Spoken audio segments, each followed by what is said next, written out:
I know. I'm sure you did too. I mean, I know. Sure, yeah. Mumbo's the best. I think part of it was like I was just thinking about what it's gonna be like when I lose mine. Yeah, exactly. And then I was like, man, I know Joey's got to be hurting right now. It's super tough. You knew Mama when she was a little girl. She was fucking... You let her like lick inside your mouth. Yeah, I made out with that girl quite a bit. You know, I love the thickies. All right. So feel free to adjust this thing. Gucci. Yeah, hell yeah. How you doing this morning, brother? A little sleepy. It is early. You can hear yourself a little bit. Yeah. That's so you don't talk over each other, huh? Yeah. You hear yourself perfectly, just like as I'm hearing you. Mm-hmm. I see who was the last guy that you Branch. Branch or yeah, Brett? His name's Brent. Brent. Yeah, but yeah, that's the Portuguese accent. I understand. Branch. I understand what he means when you're like, man, I don't like the sound of my voice on this thing. Yeah. It's like you can't escape it now with these things on your head. Yeah, exactly. Yeah, hearing your own voice in a recording is like different than hearing it come out of your own mouth. I don't know. It's like muffled by the sound of your skull or something. It sounds different in your own head. Yeah, because I don't know what that is. It's just like bouncing around, but it sounds totally foreign when it's coming out. Yeah, it's weird. Almost no one likes the sound of their own voice. It's just so much different than how you actually perceive yourself. How you think. I think once you get used to it, like you're fine with it. I remember like when I was like young and I was like playing video games and shit, like I'd be like I'd hate the sound of my voice, but now I'm like, I don't really fucking care. Yeah, I mean, after you have a lot of hours on this. So yeah. Also, too, from so many times, like with the Butter Smooth events, pointing the camera, like, all right, hey motherfuckers, do blah blah. I listen to my own my own voice a lot. So how's the content going? With just what's your direction, I guess. With just everything. Yeah, because first I saw you starting off with the Butter Smooth, and then this podcast. So. What's the long? What's the goal? direction? Yeah. You know, honestly, a lot of it's just to have fun. I'm not. Maybe I should have a more goal orientated approach. But with the Butter Smooth page, it started off as like I was actually talking with a buddy in Jiu-Jitsu class, and we were talking about a recent event or something. I was like, damn, those were some Butter Smooth moves. And I said that I was like, that'd be a sick Instagram page name. Yeah. Good name. Yeah. And then I actually started it in secret and I didn't tell anyone. And then like one post went viral and the page got like over 10,000 followers like within a week or so. And this was before I told anyone it was me. And then like I started doing funny stuff like DMing like friends or doing this and like fucking with them.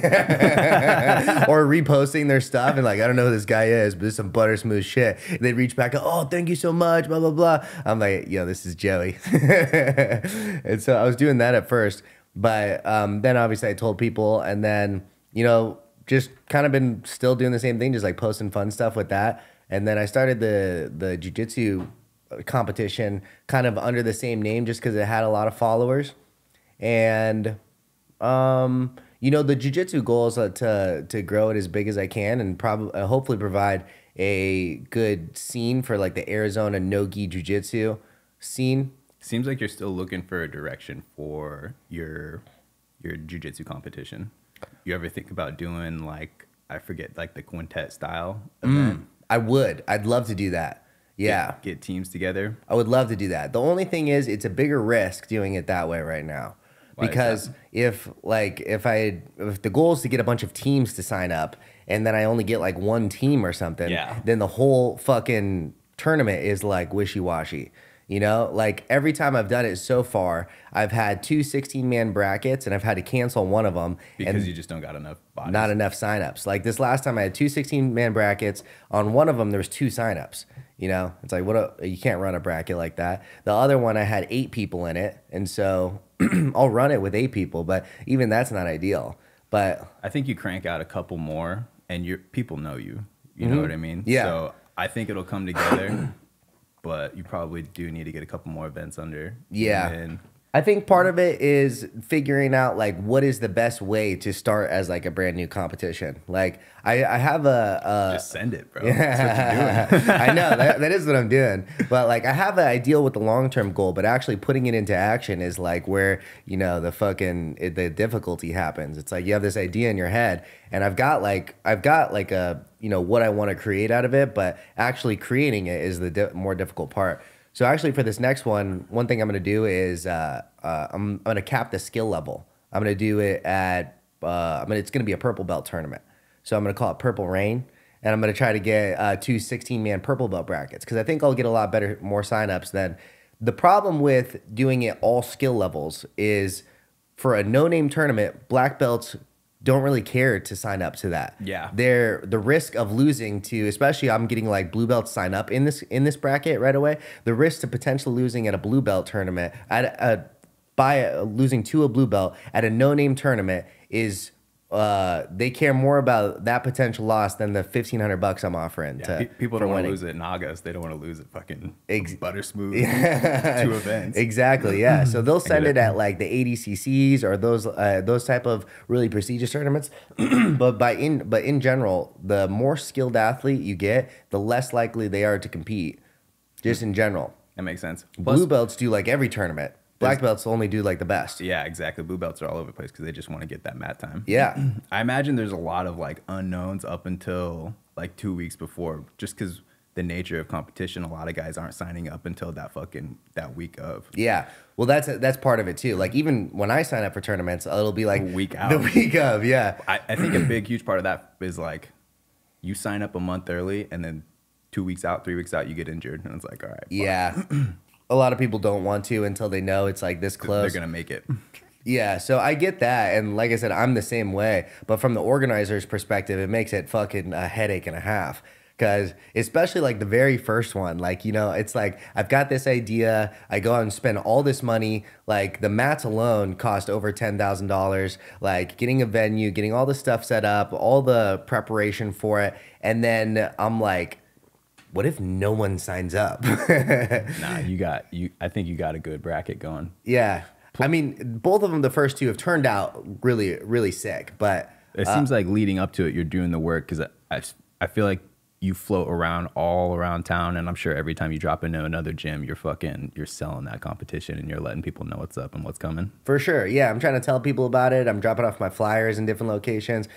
I mean, I'm offering money for that too. Yeah, so I tell if you win it, like which most competitions you're just sending you're just paying. You're just paying for the chance at some fucking medal. So now you have the chance at if you win the bracket, it's $1,000. You could even lose and make $250 just through one of the bonuses. So I'm trying to submission bonus or something like that, or move of the night or takedown or something like that. Yeah, exactly. So I'll do takedown of the night bonus and submission of the night bonus. So if you hit the sub of the night, that's whether you go on and keep winning, or if you just hit a sick fucking twister or something, you're getting the bonus right there. And then takedown of the night, you could not win a single match, but your first match, you get in there, you fucking hit a suplex or something sick, it ends up being takedown of the night. You could even lose that match and make your entry fee back. Yeah, exactly. Plus money.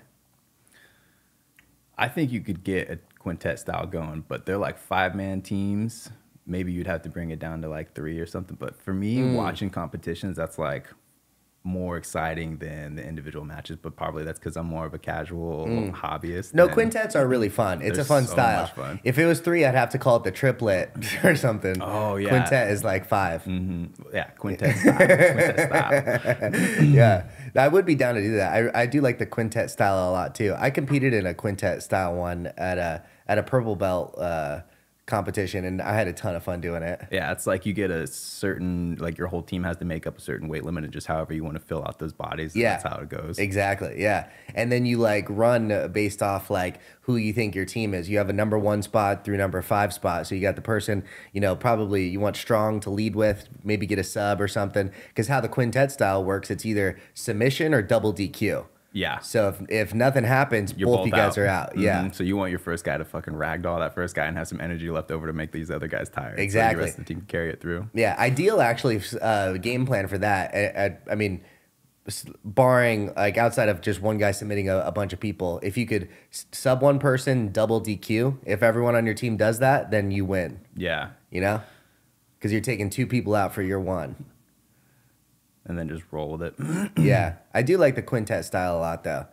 But I just think there's a lot of risk for it. Like, I mean, for what I've done so far, I've had basically 64 spots and I've filled 15 of them out of the 2, not including the super fights. But I pivoted and did the super fights, and I kind of like that aspect of it too. I kind of like having bracket and super fights. Who at your gym do you think is like, are you number 1 at your gym student under Issa? I don't know. There's a few guys who are real good who've been with us Like, from the beginning. at your level? Yeah. I remember we lost Brandon to you guys. Maybe that was when I was still at ACS though. Yeah. Yeah, exactly. Yeah, now he's with us. And he's a thick boy now. Yeah. He is a thick boy. He's a wild man. He is a wild man. You're a bit of a wild man too when I first met you. Yeah, I know. You were a fucking, in my mind, you were a wild boy. Maybe like looking back now, you weren't so wild as I thought, but I was like, man, this kid could be a loose cannon. Yeah. You were like still, I think, working security at like Fat Tuesdays or something and still boxing. And then I don't know what else you had going on. I was like, he seems a little unhinged. I was a little unhinged at the time. I think you were. So Yeah. watching you grow has been, it's nice to see. You know what I mean? Thank you. Yeah. It'd have been easy to go the other way too. I agree. I Yeah. feel like there's a lot of points in my life where I'm like, man, I could have turned out into a shithead and to just pick the right influences and go, okay, what about these people do I like and Yeah, want to make a part of myself? for sure. Yeah. But you're one of those people now. Oh, thanks, brother. It was up for debate when we lived together. You're like, yeah, I don't know if this. It was. When we lived together, I think that was like one of the lower points in my life. Just because I was like in between stages. I didn't really have much going on. I think I was just working in restaurants and just fucking fat chicks all the time. And had nothing going on. It was like a really low point for me. And then I think after the house got shot up and moved out, I started thinking about, I would see people like my age, but like on their second career jobs, about to start families. And it's like, okay, what am I fucking doing here? And Yeah. I think like a couple years after that, I started school. Nice. Feels good. Well, that's good. Yeah. Wish it happened 10 years sooner. Hey, that's okay. Yeah. You know, people always wish they did everything earlier. Yeah, that's for sure. I mean, the money I'm making now, if I'd had 10 years of that, I'd be fucking sitting pretty, taking vacations everywhere, That's okay. Yeah, but there's just no point in, rushing it. yeah, or just thinking about, I wish I would have done this, I wish I would have done that. You just have the fucking control of the future, no control of the past. Agreed. Yeah, it is super important to have people around you that like inspire you or are not those loose cannon type influences that we probably all were at the time. I mean, part of it, we were all just like really young. I think I was a couple years older than you guys, but yeah. Yeah.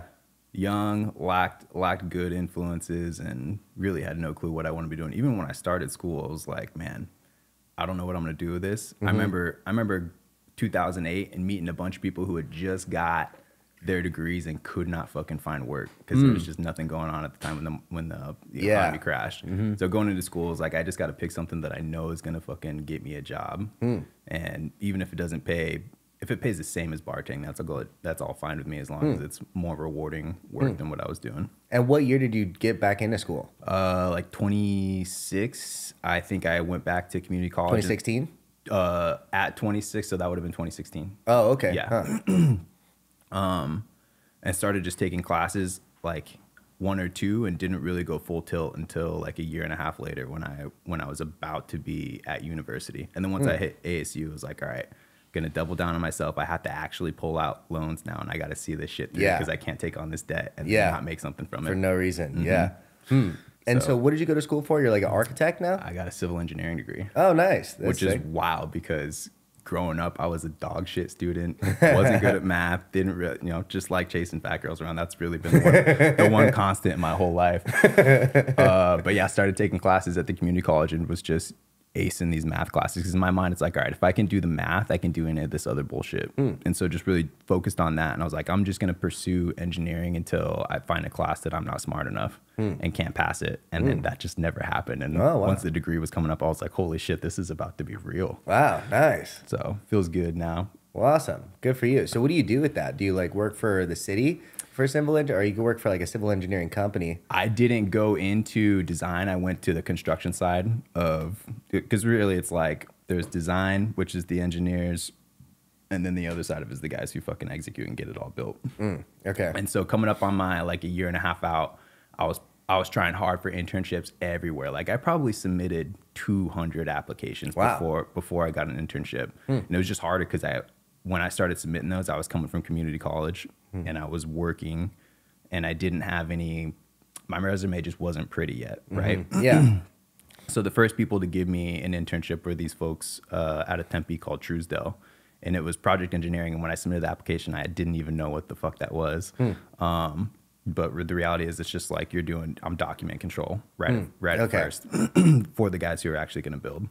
Okay. And then just kind of doing like the basics or like secretary type work. It's like construction administration. I wouldn't say it's secretary type work because we got secretaries that do lower level administration. Because it's pretty involved. It's like you have to have an understanding of documents in the first place. Absolutely, because it's all specific to like what's going on in this project, what that city or whoever the governing agency that you're building in requires.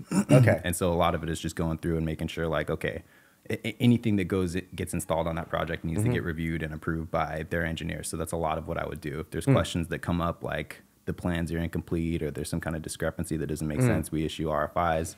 Okay. And then, if anything, any of those changes to the contract result in a change to the contract dollar amount or schedule, that's when we start battling owners and stuff. And that's really, in my mind, like then the path is project management, basically, is what project engineers like the baby project manager that's just doing all their little bitch work until they get themselves up enough to be a full project PM. manager. Exactly. So a lot of it was just document control at first, but now I'm APM at this place just down the road from here called AR Maze Construction. What's APM mean? Assistant Project Manager. Oh, nice. Assistant to Project Manager. Nice. So I'm nearly there. I've run two projects by myself. I just finished. Have you seen the hotel going up around Fashion Square Mall? Yeah. That's not my hotel. That'd be sick if I ran that. But I had all the site work that was basically around that hotel. So they contracted it separately, I think, because we bid things a little lower than what Leighton was running. Leighton's a huge company. Yeah. They have a lot more manpower to run a job like that. But the site work they didn't want to be a part of. So we got that. I think I just pulled a report last week. We made like $256,000 on like a $2 million project, which is pretty decent. Yeah. Wow. So felt good. It's That's awesome. Nice another little sparkle on my resume, and hopefully. Yeah, like this is a project that I've completed or been a part of. Exactly. Wow. That I can turn into something else, and now I'm like, do I want to stay with this company or do I want to look out and see what's out? So, and recruiters on like LinkedIn and shit are constantly hitting you up, and they're savages. They'll just go straight. They'll email your work email and call you like on your work phone. I'm like, holy shit, bro, this is kind of an awkward conversation to be happening through my current employer. But man, I'm seeing offers for like over $110,000. Somebody just emailed me. Wow, like just 2 weeks shooting you ago. over offers.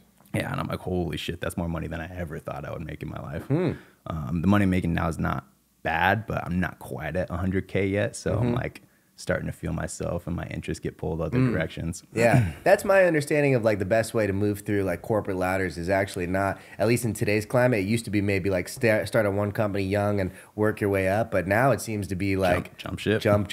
And that's the best way to just like make rapid increases. It's a balance too, though, because if your resume, and construction is a small world, so yeah. So if you fuck someone, then that could fuck your potential employment up big. 100%. And if you got a resume where it's like, okay, this guy's only staying 8 months at each company, Yeah. our projects What's are he like gonna do here? Exactly. Our projects are, typically way longer than 8 months. Yeah. Like projects take 1 to 2 years to complete. So it's like this guy's gonna come on board, not finish a project, and then dip. Yeah, fuck us. That's a risk. Yeah. So I like to stay at least a year and a half wherever I'm at. But even then, that feels like not enough because I just need more time than that for my learning curve to start flattening out. I gotcha. I feel like that's where I'm at now. I think there's a ton more to learn, but with the stage in my career and with like the growing pains that my company is going through, because they're expanding a lot. They're getting a lot more contracts than they used to. And the turnover in the field is starting to be a little alarming, where like the guys who are actually out there doing the physical building and running the crews out there, they're getting axed and getting sent somewhere else, or we're switching people around, and it makes my part of the job a lot harder because now I have less of a history when things go wrong and you're like, what the fuck happened here? And you have to I'd come up with these explanations for why we're coming out of pocket for shit, or going to the owner and being like, this is why your contract's increasing and we're going to be on the project 3 months longer. Yeah. So it can be tough, but it's forcing me to use this noodle up here and expand and think and be creative, which I just didn't do enough practicing growing up. Yeah. Using the noodle. Right? Yeah, exactly. Yeah. Well, hey, again, there's only your control of the future. Yeah. So it's a good thing you're practicing now. Feels good. What about you? You're still doing land sales, land acquisition? Like commercial real estate, and I specialize in land. I'll sell existing buildings and stuff too, but I mostly specialize in land. I think there's a lot of overlap probably Yeah, I between. was like, how do we? I don't know where. I feel like we don't like the builder side doesn't interface with what you do a lot, but the people we get our contracts from, the owners, probably interface with you a lot. Yes, or like the people I probably work with you a lot. Same thing, like the people you work with work with me. There's just like one layer between us, most likely. Exactly. Like there's just not really a reason for us to work together. Because we both work for we both work for the people with the real money. Yeah, exactly. That's basically it. We're both just getting paid. Yeah, which that project on near the Fashion Square Mall, the hotel. That's actually a ground lease that they're building that on. I don't know if that's ever brought up in your guys' discussions or not. No, a ground lease as in like they don't own the land. They don't just own have the like land. 30 years or something on it. Or 100 years, something like that. Yeah. Which is very atypical, especially for like an A-class project like that. Or I guess it's probably more common for a project in like a super A location. They just won't actually sell the land. They'll do a ground lease. But most guys won't build something on a ground lease. Something they don't own. Yeah, because like at the end of the lease, you don't own the building. You can get kicked out. Yeah, the whole building's on. You better have made your money off of it, or else lose that investment. Well, you can save a ton of money up front, but reselling the building is super tough. And we'll come across it occasionally where it's like, hey, I want to sell this. I've got a leasehold interest in the property, which means you own the building but not the land. It's like, well, good luck selling that. Like, like if you like say like an apartment complex sells on like a 5 cap, which is like a 5% return. If it's a fee simple interest, you own the land and the building. If it's a leasehold interest, you'll probably sell on like a 20% return. Like a much better for the buyer because at the end of the lease you're not going to own the fucking building, so you got to be able to make your money back within the lease term plus more. Yeah, plus you can't just make your money back. You got to fucking make profit too. People aren't doing this out of the goodness of their hearts. Yeah, 100%. Yeah.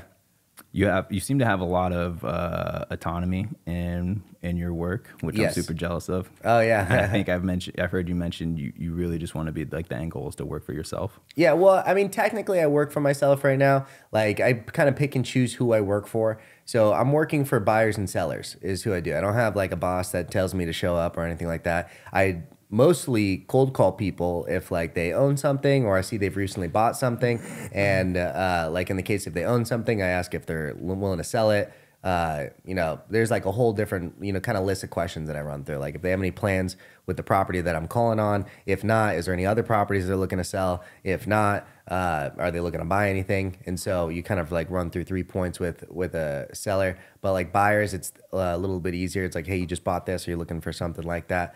And then after I've got a good relationship with the buyer or seller, it's just working for them directly, whether it's selling their property or helping them buy new ones. So like if the guy's a cocksucker, then I just like don't work with them. Yeah. I wish I had that option. A lot of cocksuckers that I got to work for. Well, sometimes you don't realize until you're actually working with the guy. Like I've had it happen a couple times where I'll talk to a guy for years and like, we're real cool. We've got great rapport over the phone. And then as soon as he like actually employs me to sell his property, now this guy is just like the business starts. Yeah, exactly. And it's totally different. Like, which I guess there's just a spectrum of people, but there's also a spectrum of how people interact with their employees. There's people who are looking at this as like a joint venture. Like we're in this together. We're in this to like, you're here to help me and I've got what it takes for you to help me. And so now this is like a sort of synergistic relationship where we're both like working to our common goal. Or there's people that like, you're my bitch. I've got what you need. And now I'm going to call you every fucking morning and see if you've fucking completed your task, which it's like often it takes, this doesn't happen overnight. It's like a few month process, usually on the short end. And so, and there's also the way people talk to you too. Like I've had clients call me on Christmas Day because because of a conversation that we had 4 times that week leading up, and they just wanted to talk about it again because they were indecisive and didn't want to make a decision. So like in this particular case, I fucking didn't answer him, and then I called him. I'm like, listen, I'll call you after the holidays, but I'm with my family right now. Yeah, that's pretty wild. Christmas Day. Well, and it's like it'd be one thing is like if it was actually Christmas Eve. But it was one thing if like he had something outstanding and he needed it from me, because I'm pretty much, you could call me early morning, late night, weekends, whatever. I'll answer my phone. But it was a conversation that we had had 4 times leading up, and he was just being indecisive and wanted to talk it through one more time. So it's like, at that point, you got all the facts, bud. Fucking make your decision. It's you that has to make the decision. And so the next week comes, I call him. I'm like, hey, how you doing? How's your holidays? He's like, well, could be better. Wish my broker would answer the phone when I call him. I'm like, douche. Yeah. After that, I'm like, listen, bud, I'm sorry, but we're gonna have to go separate ways. I just got different goals, and after I complete this work for you, I'm done.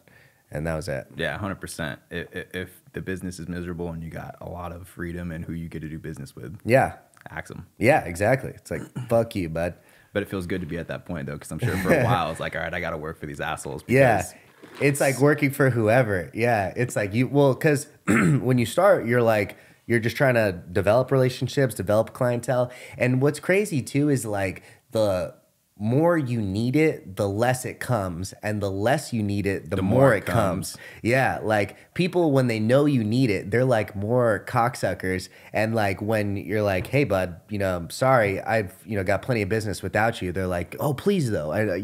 They like want to do business with you more. You get their respect a little more. Yeah. It's weird. It's like I think it's like true in life.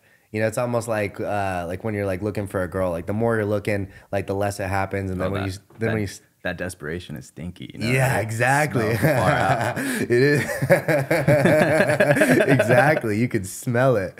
Yeah, it's horrible. I saw a TikTok the other day where apparently like this girl's on a date and the guy said something racist or something. And so she's like, okay, I'm done with this. And she goes home, and then she drives like an hour home, and he had followed her home. That's alarming. Comes to the window like, well, you didn't understand what I meant. And, starts fucking yelling at him. She's like, get the fuck away from me. Especially if you don't know the person. Yeah. I mean, I can't imagine being in a place in life where I'm following someone who doesn't want my company. Oh my God. Even if you know them, it's like, imagine how horrible. Yeah. It's a horrible place to be. It's crazy how guys get like that though. Yeah.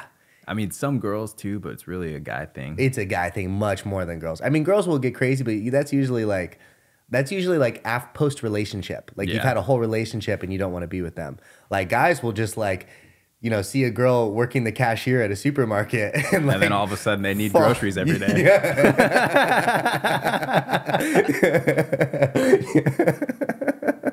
It's crazy. It's just like your fucking dick drives you to do crazy things. Dude, yeah, I agree. It's a demon. Yeah. And it'll betray you in different ways if you don't figure out how to wrap your head around it. You got to control that. Yeah, you got to get the poison out. Yeah.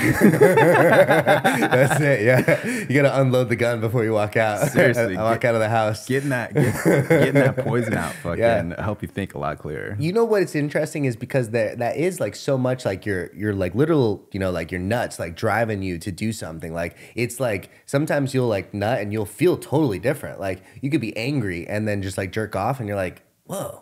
I feel so much better. Like I wasn't even angry. I was just had to come. Bro, for me, for such a long time, I did not trust how I actually felt about a girl until I got that poison out. You know what I mean? Yeah. Because I can't tell you how many girls are like thinking I'm into them, and then we bang for the first time. It's like, oh, I just wanted the nut. Yeah, right? I just wanted the nut. Isn't that interesting? That's a common phenomena that like you'll have sex with a girl and then immediately afterwards you're like, oh, I'm not even attracted to this person. Mm-hmm. It was just my dick that wanted it. And I'm completely convinced I'm into him. Yeah. You know what I mean? Isn't that odd? It's something I wish didn't have to happen, and you just kind of knew beforehand. But yeah, it's relieving when you want to hang out with a girl after you fucking have sex with her. her, Exactly. You're like, oh, I just like being with you still. That's right. Yeah, that is you know what's weirdest too is like I feel like women get a lot of passes for how they feel because of their hormones or emotionally and stuff, but men get none. No passes, even though like a lot of it's testosterone driven, especially, I mean, there's certain differences because like I feel like the creepiness of males also come with like a hint of potential danger where you're like not a hint. Not a hint. Gee, sometimes it's like dudes are dangerous to women. Yeah, exactly. So I mean I get maybe that's the reason we don't get any passes, but I mean people don't even bring that up, that like men's horniness, a lot of it's like not even under your control. No, and completely delusional too, where it's like, I know I've been in situations where I'm not thinking clearly, and it's like, how do I get out of this mode? It feels dangerous myself, and it's like, I think I've been in situations where, man, I want to chase this girl around town like that TikTok you mentioned, but you just got to fucking logic your way out of that. Yeah, you got to not do that. Stay home tonight, figure something else out, go to sleep. Yeah, exactly. Just channel that energy elsewhere. Into something else. Yeah, maybe working out or something. 100%. I think that's like, that's been another thing I've seen recently on TikToks where like heartbreak happens and then it's like, you get see you in shredded, the gym, bud. Yeah. I've definitely been there. Yeah. I was dating a girl for like 2 years, and it was my first like basically my last year of college, and then into my first year of my career. And we actually just recently broke up like right before Thanksgiving, and just let myself go, got super fat. Like this time last year, I was on the come down, but Christmas time last year, I was like 230. Wow. And I'm like 180. I was 188 last night. Wow. So it came down like 50. 40. Yeah. 50, Wow. 50, I can't do math in my head. 50, 42 pounds. Yeah, a lot. Wow. So that's a lot of extra weight. It was a lot of weight, bro. I was like, man, it's hard to get off the couch. I feel myself waddling. I have 2 different sizes. Waddling? Yeah, waddling, literally. Not walking straight, walking slow. I feel myself like just being sluggish. And yeah, I have like 3 different size clothes right now because I'm a little smaller than I want to be. I wish I was hanging around more closer to like 205, and I wouldn't have a whole 3rd set of clothes. But feeling a lot healthier than what I was. Huh.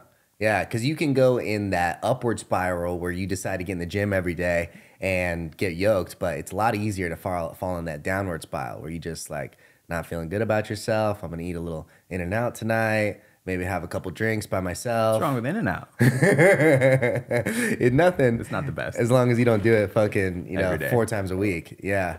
But the downward spiral is a lot easier to fall into than the upward spiral. I agree. I do think there is upward spirals too. Like if you continue just doing better and better and better, like, better gets more better. And like, at least for me, like jiu-jitsu has always helped with that. Jiu-jitsu almost keeps me grounded because I can't really drink or fuck around or do anything because I'll feel it in my training. 100%. Yeah. And dude, if I get to bed like a couple hours later, it changes my whole day. Yeah. And sometimes I'm like, man, I wish I wasn't that affected by routine and like sticking to like a strict bedtime, a strict meal, but it just feels way healthier. Because when I was unhealthy, nothing affected me. I could fucking drink all day, get to sleep and whenever, and kind of just wake up and feel the same. Yeah. But then when you dial it in, it's like every little thing that's off, you feel it. Well, because you're not testing yourself, so you think you're doing fine because That's you're true. just not like you're not getting out, you're not doing anything. Yeah, when I was fat, I was still going to jits, but like once a week. That's not improving at all. Yeah, you know what I mean? for sure. Yeah. Maybe maintaining, but not even really. Exactly. I also too, I feel like the more advanced you get, the more on point you have to be because, and especially going to other people's gyms, like you have a brown belt around your waist, every fucking blue belt. That's every 4-stripe blue belt is like, I'm going to fucking try to kill this guy. I'm gonna fuck this guy Yeah, up. exactly. So you have like battles with these fucking young kids that you got to like show them what's up. So there's no just like showing up as a slouch. You got to fucking, make sure you put some respect on that name. I was about to sign up for a competition right before this injury, and I think that's on my goals this year. I've never competed before. I've always just been super, super casual about jiu-jitsu. Yeah. And I think that's why I got injured. I was like really trying to dial it in at least 3 days a week if I could 4, because I think that's really where you need to be 4+. Yeah, I think so. At minimum to be actually improving. Yeah. And I mean, I've been on the mats for a long time, but I would still say I'm just like a sneaky good white belt. Yeah. Just for... You're one of those that have like, it's like, oh, he's been training for 4 years, but he's a white belt. just dabbling. Yeah. And like that, yeah, as a white belt, I've probably actually in the gi, I've only put my gi on like 4 times. But I think I'm pretty decent in the no gi for the inconsistent training I've had. Sure. Yeah. There's been a couple times where I've been trying to dial it in and then just get injured. Like this is my 3rd rib injury. I've had one over here, one lower on this side that wasn't too bad. I healed pretty quickly from, but this one's gonna take me out probably for like another month. God. And it fucking killed me because I was like, all right, I'm really about Feeling this. good. Yeah, I want to get this competition. I actually want to see what what I can actually do and what about my game works, because really in the practice room, like I'm a clown, so I'm not always training the hardest. I flow a lot. And yeah, I just want to see what I can actually do. Yeah. So it's kind of bumming me out that I'm injured, but we'll get after it. Make it happen this year. That's a good goal. I'm absolutely going to. Yeah, my goal is to improve this year, getting better at casual conversations, which is why I took you up on this podcast. Hell yeah. Because I noticed I just spend, especially through college, I think I got really awkward because I wasn't hanging out with people. I wasn't hanging out with people too much and just really in the books, and then fell in love with reading too. And so now I think it just turned me into a weird person. It's hard to carry on casual conversations. So that's probably more in your head than in real life. It ain't. Yeah. Like if I had known you for so long, this would probably be way more of an awkward conversation. Even this morning, I woke up and I'm like super nervous to come here and just talk. So it's like, man, are we gonna have a 5-minute lull where it's quiet? And one of us like, I'm gonna go take a piss and we'll pick this back up. Yeah. No.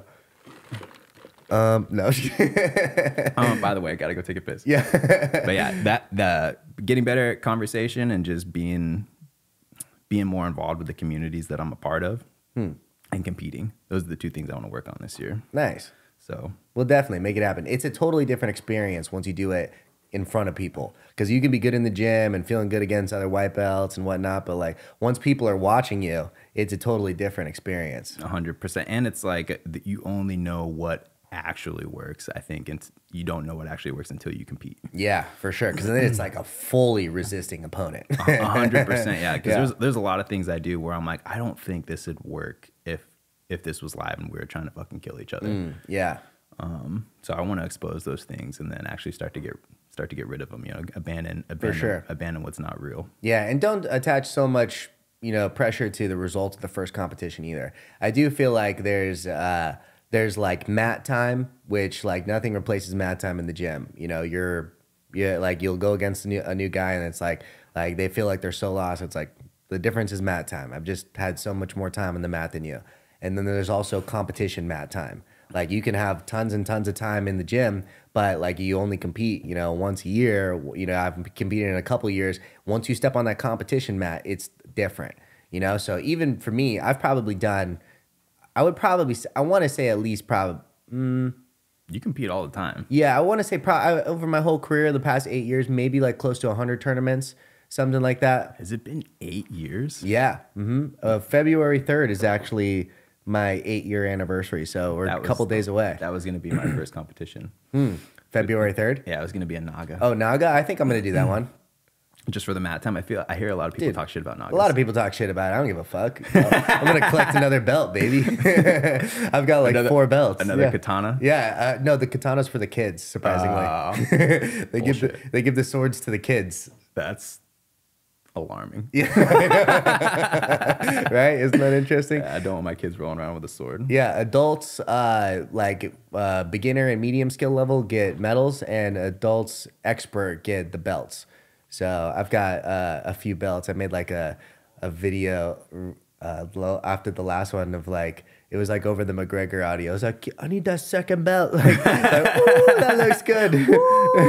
But I've got like 4 of them actually. I think I won 3, and then in the video, Issa had one too. So I had all 4 on me. That's sick. Dude, yeah. I like Issa. He's a fucking funny dude. He's a funny guy. He seems less like, and this is maybe, I don't want to be disrespectful. It seems like more of a bro than a coach. Oh yeah, he's definitely a real friend, but a fucking monster. Yeah, an absolute beast. Yeah. Well, it's cool too, because like I feel like me and him have been like in similar points in our like careers, like from the beginning, because I had just started in commercial real estate and he had just opened up his gym. And like when I first started training under him, probably at least a third of the time for in those first few months, maybe like first even 6 months, it would be only me and him. Just you guys? I would show up. It's like, I'm the only person at class today, And so certain people, especially like other new members and stuff, looked at that like, oh, I'm going to go somewhere where there's, 10 other students, 20 other students, because like, what am I paying for? I looked at it like You get really specialized with the fucking number I'm getting a one guy. private. Yeah, exactly. Usually you pay $100 just for that session or $150 just for that one single session. And I'm just doing it under, just my normal like monthly thing. And and then like, we've just grown from what his initial space was like 900 square feet until now we're in a 5,500 square foot space. Where's the new spot at? Same interchange, 32nd and Greenway, just other side of the road. Yeah, you guys are right by me. Oh, yeah, that's what I'm saying. Yeah, you're Northern 51. You're fucking 5 minutes away. Start training with us. Or at least like stopping by. I think I have come to a couple of your open mats because I think you guys were trying to get one on. I mean, this was Sundays. years ago. Yeah, I think it was Saturdays when you were doing it. Maybe it was Sundays. We got an open mat on Saturdays right now, but it's mostly like members only. Yeah, that's where I like to drop in to where, I mean, if I got to pay, $30 or whatever the day fee is to go roll with a couple people that I know are going to be there, I'm all fine with that. But yeah. I'll drop in. Drop in, baby. Come to some of the classes too. Maybe on one of the days you can't make it all the way out west. He does also do those like you could buy like 25 classes or something like that. Oh, that would be better because then I could spread them out and not really think about it. Exactly. Yeah. That'd be a good option. Yeah. I'll definitely do that actually because there's some days where I'm like, fucking, I don't want to make this drive, this 35, 40-minute drive out to Tim's gym, but I do it anyway because I'm sticking to my goal. Yeah. Of getting actually better at the gym. It was hilarious. So I trained there on Friday and we train do the competition training. I leave. There's the Art of Recovery there. I don't know if you've Art's gone little to place. Yeah, exactly. And I do like a cold plunge and stuff. We're all chilling out there. The like Tim and Sugar and stuff are like still in the gym, and we like look outside. Like me and a couple of like there's like maybe 6 or 7 of us, and we look outside and there's like fucking like a group of little meerkats like right to the left, like all these guys with I was like actual fucking meerkats. There's none of those in Arizona, is there? A group of guys with like a pad and a pen waiting for Sugar to come out, give like signatures and whatnot. They've got like posters, all this stuff, like a group of like 10 kids, and they're not kids, adults waiting out there for them. And this other kid that we train with, he's like skinny like Sean, a little bit shorter, but has cornrows and dyed red. So he just came out like it was Sean? It looks like it could be him. And, Sugar's got, like, people know what car he drives. It's, Yeah, it's the nicest one in the lot. And so we're all like, yo, fucking cover the face and go just, like, sprint to the car like you're him. So he goes out there and he just like runs to the car. The guys are like, wait. And then he turns over. It's not Sugar. And so we had a good laugh about that. I've seen Sugar at that gym like 15 times and I'm still fucking terrified to go and say hi to him. He's a cool guy. He's just a normal guy.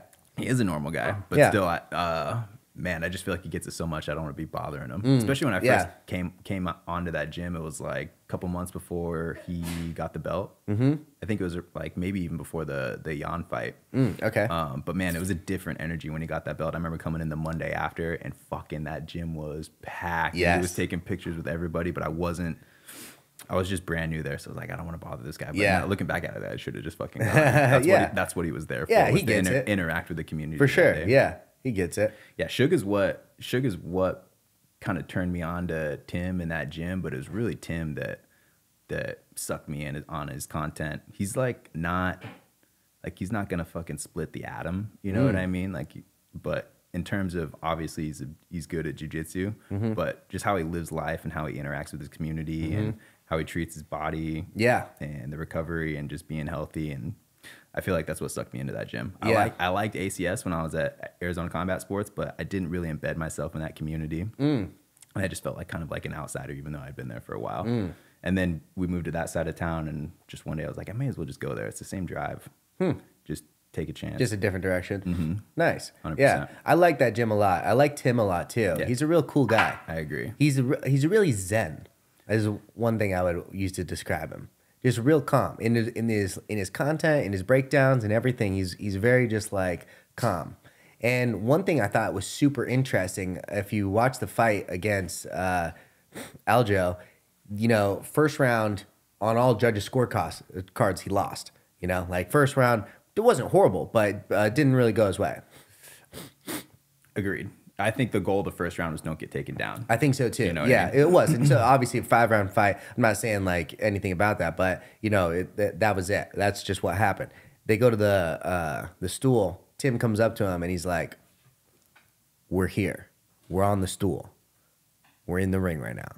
We're on the stool." It was like presence. It wasn't like, hey, you know, watch out that jab, it'll slip right. You know, it was just like, we're here. Some coaches are like that too, in their face, giving their guy like, what the fuck was that? 5,000 things. It's Yeah. like, bro, just get this guy's heart rate down and fucking send him back out there. I Yeah. feel like that's what the best coaches do. It was a real interesting approach to it. I'd never seen it before. It was all just about like presence and like almost like a meditative talk of like, hey, just bring it in right now. We're here. Like, don't get too outside of your head. We're just right here. And I thought that was a really interesting approach to it. And I'd kind of say that's just kind of like how he is in life. He's just like very like just like calm, cool, collected, and real interesting person. You're describing what drew me into that community and into Tim for sure. Yeah.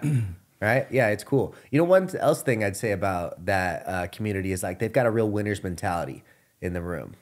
I feel it when you go there. They do. They're creative, and you can tell like that mindset is infectious in that community because everyone's got their own little thing going on that's not just jiu-jitsu. Fucking JX has got his pod and his merch and all his gear that he's selling. The Soda Dojo. Art's got that recovery room. Yeah. I forget what it's called, but the meal prep place that's like also just around the corner. The Recharge Center. They're all building each other up. I really. Kyle Hannon. Yeah. Yeah, which he's got a crazy story too.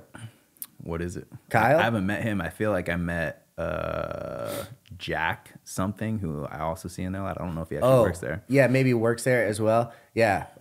Well, Kyle is the world record holder for surviving the most chemotherapy treatments ever.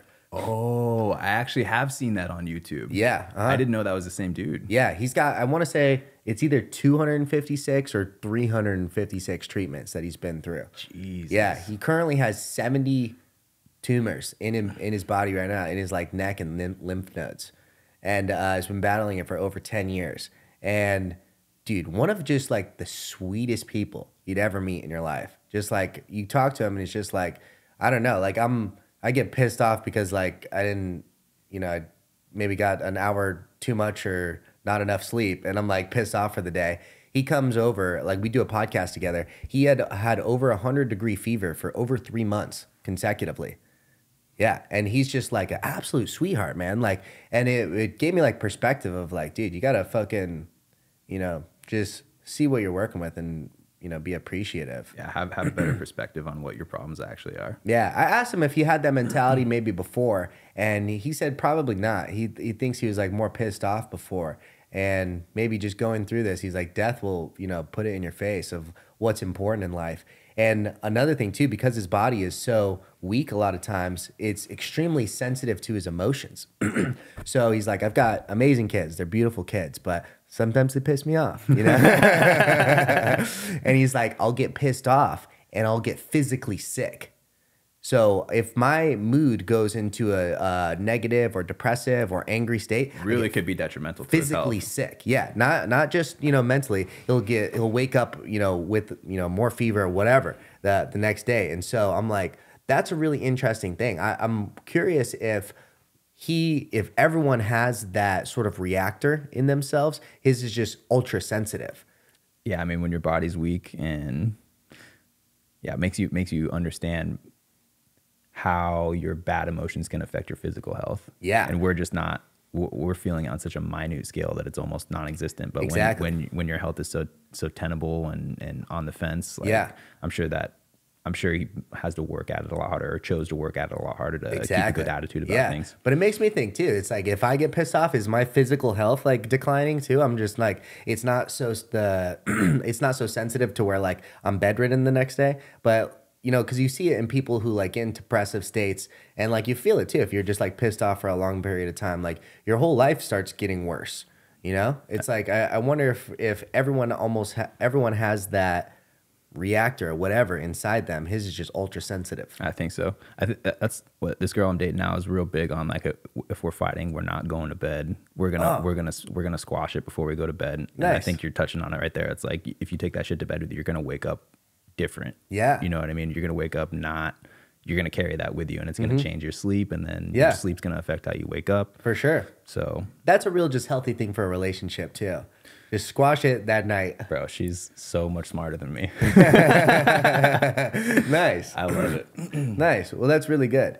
It's part of just healthy communication too. You don't want to like go pissed off for long periods of time. No, because it just festers and it gets worse than what the problem actually is. If you don't squash it right away. Yeah, I had a relationship early on where the girl would just like block me temporarily until I've been there. Yeah, it's like what the fuck? That's not a healthy way to do it. Yeah, I agree. You block the creeps and the guys that they're not trying to get. You don't block the people, the man who's actually in your life. Exactly. Yeah, especially like something's going wrong. Like let's talk this out.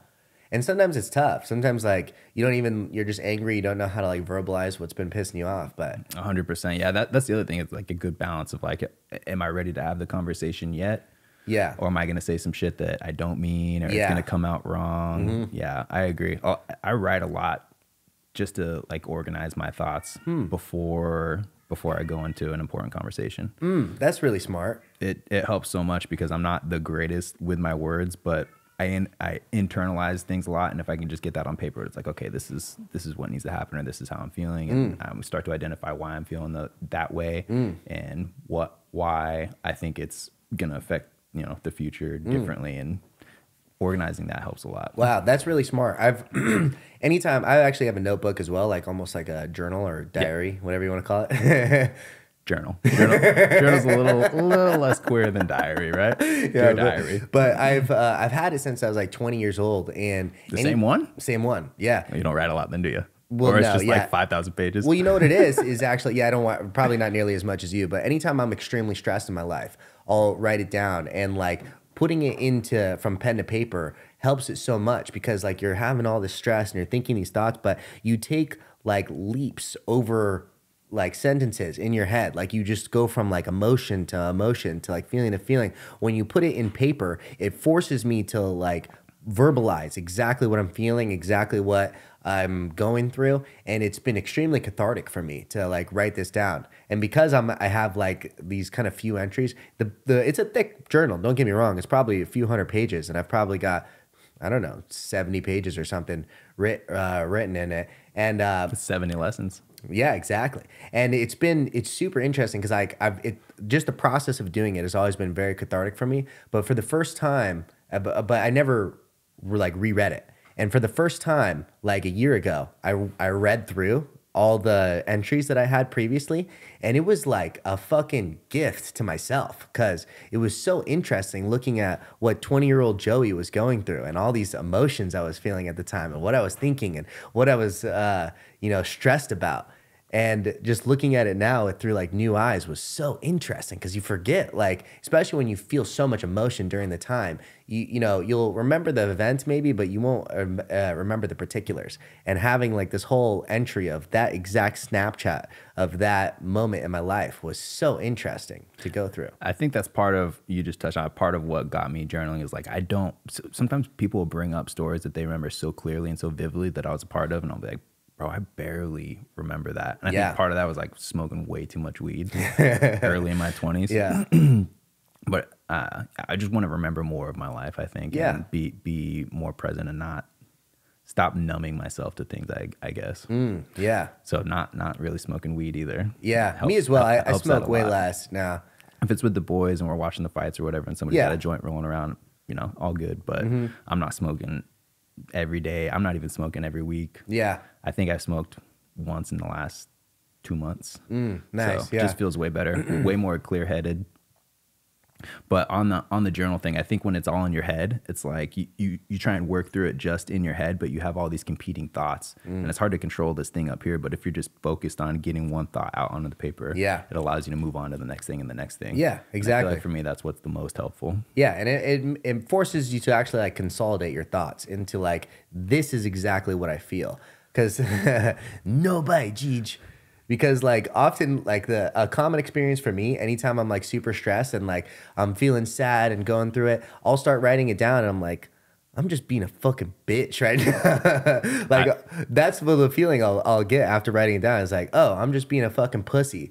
Is like how I feel. Maybe sometimes I'm like, it's actually justified, but like often I'll actually put it to pen and paper. I'm like, It's not that fucking serious. Yeah, reading it on the paper, it's like, man, if somebody else were to read this, they would just think I'm being a fucking brat. Yeah, exactly. Yeah. It's good to get through that. Yeah, it is, because you keep it in your head and you think it's all serious, and then you write it down and you're like, it's not that fucking serious. 100%. Yeah. This is Little Jajamas. She's always making her guest appearance. She's like, hey guys, you haven't given me attention in a while, and I would really like some attention right now, so I'm gonna lick my butthole on the camera. Bro, I want a cat so bad, but I think my dogs will just rip it to shreds if I get one. Honestly, I never had a cat before. I've never been a cat dad, but I love Little Jajamas. I didn't like. She was a tiny little kitty. I didn't like cats for the longest time, but they're sweet. They love differently. You know Yeah, what I mean? they do. They're totally different. They don't need you as much. Yeah. But that's okay. I love I could just like do stuff to her though too. She just like lets me. I don't know many cats that would allow that. We've had her since she was like a tiny little kitty. So I've been like doing stuff to her to make sure she's like gonna let me do whatever she wants all the time. It's extremely important. I did the same thing to Molly too. Since she was a puppy, like I'd fuck with her teeth, get in her mouth. Yeah, so like, they allow you to take care turn of her their upside health. down. Exactly. Yeah, because then when they're an adult and you need to do something to them, or let like a fucking vet or something do to them, they're willing. My boy's. I think he's got to be at least 12 years old now. Wait, Hector. What? I still got Hector. No way, Hector's still kicking. I still got Hector. Wow, what a beast! And he still moves really well. Like he still jumps up and down off the bed. Still fights with my female pretty good. He's starting to get. I can tell it's starting to go, because if she goes a little too hard, he's like, "Nah, bitch, we ain't doing this today." He's like, "All right, I'm done." Yeah, and I think this is probably going to be. Man, I should really like start soon, but I would think like this next 6 months is the last 6 months I can let him jump in out of the car by himself. But really? Yeah, just because he looks fine, but 12 is fucking old for a dog, and it would break my heart if like he had to spend the last year and a half of his life with a fucked up shoulder or fucked up leg or something, just because I was too lazy to pick his ass up and stick him in the car. Yeah. So I gotta shut that down and start worrying about that a little more. But yeah, Mabal tore her ACLs at like 1 year old. You can't. I remember. I know you can't have him tear it at 12. That's like it's probably almost like too old for surgery, or 100%. Yeah, I can't even get his teeth clean because the vet's like, or it's too much of a risk. I think after like 7, they feel like it's too much of a risk to put him to sleep, and that's the only way you can clean a dog's teeth. Oh, really? Properly. Oh, yeah, do like a real deep cleaning. Otherwise, you get some stank and breath. Yeah. It's gross. It's gross. Yeah. I try and brush, but man, there's only so much you can do with a dog's mouth. Yeah. Imagine living your whole life and never brushing your teeth. Wild. Right? Disgusting. I guess people did that back in the day. I mean, yeah, and it was probably worse in human existence when we started farming sugar cane. Oh, you think know what I mean? It probably made the teeth worse. Way worse, Yeah. way faster, and it's like, ooh. But before we started farming that stuff, it probably was more manageable. Plus, we had shorter lives, so our for the lifespan, I think the teeth were probably good. But we started figuring out how to live way longer, and then we start eating sugar all the time, and fuck, Yeah. then you're stealing poor people's teeth. Even with modern technology, you look at like some real old people's teeth and you're like, ugh. Yeah. Yeah, Imagine before all like brushing teeth and stuff. I'm so meticulous about my dental health. It's like the first thing I think about when I go to morning. Last thing I do before I go to bed is take care of my teeth. But I think one of the worst things, like as far as like partner attractiveness Bad that breath. could go wrong, like bad teeth. bad teeth. Yeah. I mean, it's synonymous with bad breath, I would Yeah. think. Yeah. Probably also. Yeah, Yeah. fucking gross. Yeah. I spent some money fixing my teeth. I don't know if you remember, I had a fat gap in my teeth before. Did you? Yeah. And the top or the bottom? In the top. I don't remember that. Really? Huh. You know what? It was actually a common thing that happened after I did it, is that like people were like, oh, I didn't really think you had bad teeth before, but it was always something that like, it just bothered me. I didn't really do it for other people, but I don't find the gap, like, especially in the front, if you got a weird gap off to the side, it's a little more noticeable because then you're not symmetrical. But if you got a gap in the front, I don't find that unattractive, really. yeah, well, there's a few things for me. So I had like the gap in the middle, and then also too, when I was like in 7th grade, my canines grew in with no enamel. And so Oh, you gotta replace those and get them. What'd you get, veneers or something? So I did like a couple times like a coat over the top, but the coat only lasts like a year. So I did that twice, and then at like 16, I got veneers on these two. Yeah, you want a permanent solution, so. Well, yeah, but the thing is, when you do 2 teeth like on the sides, veneers like stay one color, and your teeth Start to vary change. color. So it had been like over 10 years since I got those. I felt like these were one color, the rest were different. I had a gap in the middle, all this shit, and so I finally started making a little bit of money. I'm like, all right, You can fixing them. do it again. Yeah.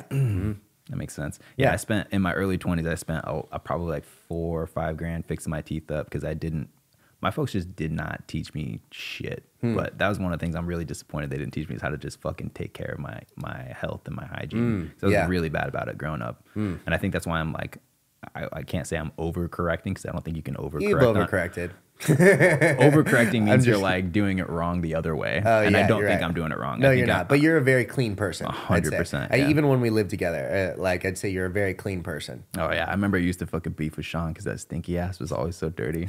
I love Sean though. Yeah, I like him a lot too. I haven't talked to him in a while. Have you talked to him? I hit him up on Instagram every once in a while, and just whenever I see he's doing something cool, I like just like I do with you with everybody. I like to pump people up that have been a part of my life. Yeah, I like seeing my boys doing well. Yeah, 100%. Yeah.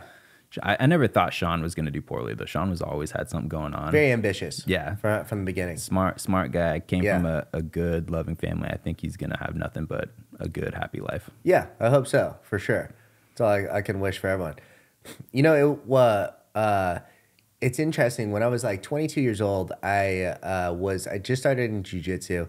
And I remember I was like taking a class with someone who was like a prominent brown belt at the time. And, he was making the class laugh. He was telling jokes. He was just like, all around like really cool guy. And for some reason at the time, it like pissed me off. I was like, fuck this guy. Who does he think he is? And I was like, it just got me really mad. And it was actually like an LSD trip that I was like thinking about that. And I was like, you know what?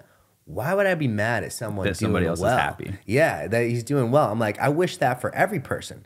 I wish that for myself. Probably the reason I got mad at is because I see someone in someone who's doing better than me, and I'm jealous of that person. So it's like, fuck that person. I think that's a young person reaction. Yeah. But, it was after that experience that I'm like, anytime I see someone doing well, I'm like, fuck yeah. If you're fucking starting a business, if you're like starting to, make meals or sell clothes or do whatever you're doing, it's like, fuck yeah, good for you. I like when people are just like, just trying shit. Yeah, I like to let it be my motivation or try and identify, okay, what is leading to this person's success, and is that something I have yet or not? And if not, how can I make that a part of me? Yeah, for sure. And I feel like young people, they have a harder time developing that, especially if they don't have good guidance growing up. I feel like if you got decent guidance growing up, you probably can lean into that way of thinking a lot sooner. But man, it took me a while too. Yeah. And I think it also goes to like finding something you're trying to get better at, whether that's like fucking swimming or hiking or biking or rapping or anything. Jiu-jitsu, like trying something, it's like something in your daily routine. It's like, I'm fucking growing in this aspect. Yeah. Being without a path, I mean, that you're basically lost. I could see where that's an issue too. Yeah. It's nice to have a path. For sure. Yeah. And, it's like sometimes you don't know what your path is going to be. Like one thing someone said to me when I was like early in my career is like, can't steer a parked car. Sometimes you got to fucking pick something and go, it's like, especially when you're young, you feel like, oh, I don't know what I want to do. There's nothing I'm passionate about. I think that's also a bullshit thing that people tell you is like, follow your passions. That like, what that means is like, only do things that are fun. And that's not necessarily true. Like it should be the other way. Be passionate about what you're doing, no matter what it is. Yeah. I think you've echoed that too when you're talking to your last guy, Brent. Brent. You're talking about how you just wanted to fucking kill it as a busser, and you worked with not Jose, who was the guy that sucked. Jamie, I think his name. What was his name? Was his name Jamie? No. Dipshit, we'll call him dipshit. Just like, he was like, wasn't proud that he was a buster, and so didn't want to work hard at it. He was just like, a lazy piece of shit. You're doing what you're doing. You may as well give it your fucking all. Yeah. And be proud of the work that you do, even if it's, entry level, lower level work. That's fucking cleaning tables. Who cares? 100%. Yeah. And the thing is too, it's like you start killing it at that and people recognize that. They're like, dude, I want this person on my fucking team, and they see that. And also too, it's like, because you don't realize it, especially at the time, but it's like Working for these really fancy restaurants, I would meet and interact with like really rich people at the time. And like, if someone sees you being a lazy piece of shit, if you think later in your life when you're now got a big boy job, now I'm gonna think you're not a lazy piece of shit. Like just because you're in a different situation, you're probably the same person. Yeah. If I saw you absolutely killing it at this low level position, imagine. I know you're gonna be killing it at something you're ambitious for. Exactly. Yeah, I agree. So I think I was getting that way bartending before I went back to school, where I was not proud of the work that I was doing, and that's where I was like, I have to get out of this because I loved it at first, and I think I kind of lost the love for it over time. Yeah. And once you get comfortable, it is easy to fall into that like routine of like, well, now, you know, I'm not, because, you know, that luster of like getting after it, it almost has to come with like new challenges or learning. 100%. Because complacency is a poison. Yeah. Because if you just get in that same routine, it's easy to like stop trying your best and start being that like lazy motherfucker who's like, you know, not really giving it their all. Yeah, I feel like that, and it's like as I get older, how do I maintain that? Because what is going to motivate me when I'm 50, 60, 65? Like, I don't want to lose that. I want to be a lifelong learner and always pushing for something. But it's like, man, when you're that old, what does it even look like? It's probably just being a good family member and making sure that your kids and your grandkids are well set and have the right mindset and keeping good traditions. But yeah, as I get into the older ages, it's like, I don't really know what that looks like. For the next 10, 15 years, I got it dialed in. There's always going to be stuff that I want to work towards. Exactly. And I think it is like always getting new challenges. 100%. You know, like I no matter what level you get at, you can always grow and challenge yourself. That, you know, it just made me think too, because we just started watching Peaky Blinders with my girl, and we just finished the first season, and like it ended the first season. They like, you know, they had the like little business, but they're not doing that good. And then by the end of it, they're like got the legal horse betting, all that stuff, and like they say they're making like the equivalent of like probably like 20,000 a day, something like that. You know, they're now in the point they're killing it.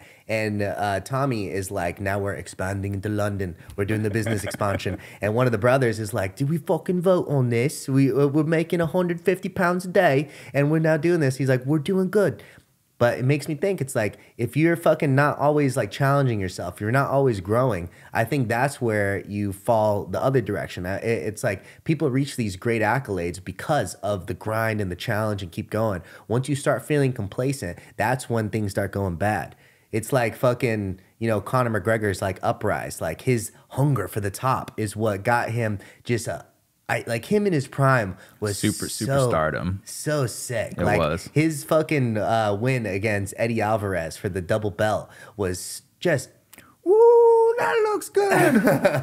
And his performance was a fucking magician in there. It was one of the most beautifully executed, like fucking beat the shit out of performances. Oh my God, ever. Didn't get touched. And then probably got a little complacent at some point. You know, he won all that money with Mayweather, and then he fought Khabib, and probably his biggest challenge of his career, he's fucking drinking fight week.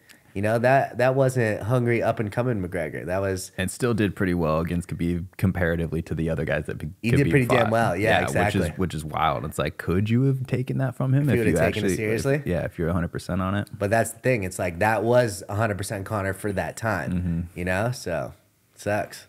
Yeah, I'm going to be sad when Conor finally is fully gone. Yeah. He's like basically out the door, but I think he's going to have one or two more fights, and there's nothing like a fucking Conor fight. I know, it is fun. You know what's, have you been watching him posting about his fight with Chandler? Yeah, Michael Chandler. At 185. 185. And Mr. Chandler, do you know the weight? 185. That's fucking crazy to me. Yeah. But he did get all beefy with his injury. When he broke his leg. I think he was on some sauce. I mean, why not? Yeah. Yeah. It helped the recovery. And how do you feel about the sauce in jiu-jitsu? You know, it's part of the sport. I wouldn't do it just for my own personal health right now. Maybe if I was a full-time athlete, I'd be in a completely different time. Like if I was a professional athlete, like really, like trying to make that my goal, maybe I'd feel I have a different stance on it. But what I feel like sauce is, I feel like the boom boom is taking out a loan on your future self, and you're gonna have to pay that shit back with interest. So I think it's taking your future health and putting it, compounding it into your current self, and then I think you pay that shit back with interest. So I would never take like serious steroids. I think once I start getting older, like probably At the probably earliest, maybe late 30s. Maybe I'll get on like a testosterone replacement. Are you 30 right now? I just turned 30 last year. So maybe like late 30s or around 40. I think I'd maybe get on testosterone replacement just because I keep I maintain a fucking workout schedule that's like a professional athlete. You know, I'd work out, 7 days a week, usually a couple times a day or multiple sessions throughout that week too. So it's tough on my body. And I think over the past year and a half, I've been really feeling that.